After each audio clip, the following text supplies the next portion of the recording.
హరిషడ్ వర్గాలు ఉచ్చులో పడి అనేకమైన ఒత్తిళ్లతో జీవితాన్ని మొత్తం అస్తవ్యస్తం చేసుకుంటున్న మానవుడు సద్గురువుల ద్వారా తాత్విక జ్ఞానాన్ని పొంది జీవితాన్ని సుఖమయం చేసుకోగలడని, తాత్విక జ్ఞానం అన్నది సర్వ దుష్ట నివారణి అని పిఠాపురం శ్రీ విశ్వవిజ్ఞాన విద్య ఆధ్యాత్మిక పీఠాధిపతి డాక్టర్ ఉమర్ అలీ షా ప్రబోధించారు. వైశాఖ పౌర్ణమి సందర్భంగా పిఠాపురం మహారాజా రైల్వే వారధి సమీపాన ఉన్న శ్రీ విశ్వవిజ్ఞాన విద్య ఆధ్యాత్మిక పీఠం నూతన ఆశ్రమంలో ఏర్పాటు చేసిన ఆధ్యాత్మిక సభలో భక్తులకు ఆయన అనుగ్రహ భాషణం చేశారు. పీఠాధిపతి డాక్టర్ ఉమర్ అలీ షా జ్యోతి ప్రజ్వలన చేయగా ప్రారంభమైన ఈ సభలో ముందుగా పలు సాంస్కృతిక కార్యక్రమాలు నిర్వహించారు. సభకు హాజరైన పలువురు ప్రముఖులు ప్రసంగించారు. పలు పుస్తకాలను పీఠాధిపతి డాక్టర్ ఉమర్ అలీ షా ఆవిష్కరించారు. అలాగే పక్షులకు ఆహార నిమిత్తమై Umar Ali Shah rural development trust ఆధ్వర్యంలో తయారు చేసిన ధాన్యపు కుచ్చులను సభ్యులకు, భక్తులకు పంపిణీ చేశారు. ఆశ్రమంలో ఏర్పాటు చేసిన మజ్జిగ చలివేంద్రాన్ని పీఠాధిపతి డాక్టర్ ఉమర్ అలీ షా ప్రారంభించారు. అనంతరం సభలో పీఠాధిపతి డాక్టర్ ఉమర్ అలీ షా ఆధ్యాత్మిక ప్రసంగం చేశారు. కార్యక్రమంలో పీఠం కన్వీనర్ పేరూరి సూరిబాబు, ఆకుల రవితేజ, ప్రకాష్, ఎన్డీబీ వర్మ, ఏబీబీ సత్యనారాయణ, భాస్కర్ తదితరులు పాల్గొన్నారు.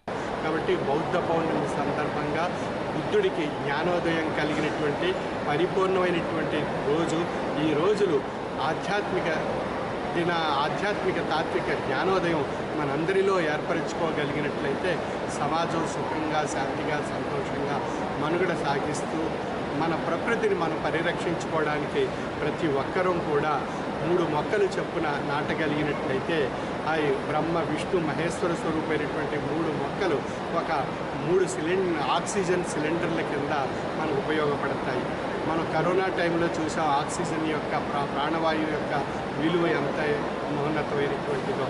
కనుక మనందరం కూడా ప్రకృతిని పరిరక్షించుకోవడానికి 3 మొక్కలు నాటి పర్యావరణాన్ని పరిరక్షించుకుంటూ, భూతాపాన్ని తొలగించుకుంటూ, చల్లదనాన్ని మనం ఏర్పరచుకుంటూ, వాతావరణ మార్పులు చెందకుండా ఒక చక్కని ప్రకృతిని ఆహ్లాదకరంగా ఉంచుకోవడానికి భగవంతుడు మనకు ప్రసాదించినటువంటి నివాసయోగ్యమైనటువంటి భూగ్రహాన్ని పరిరక్షించుకోవాలి.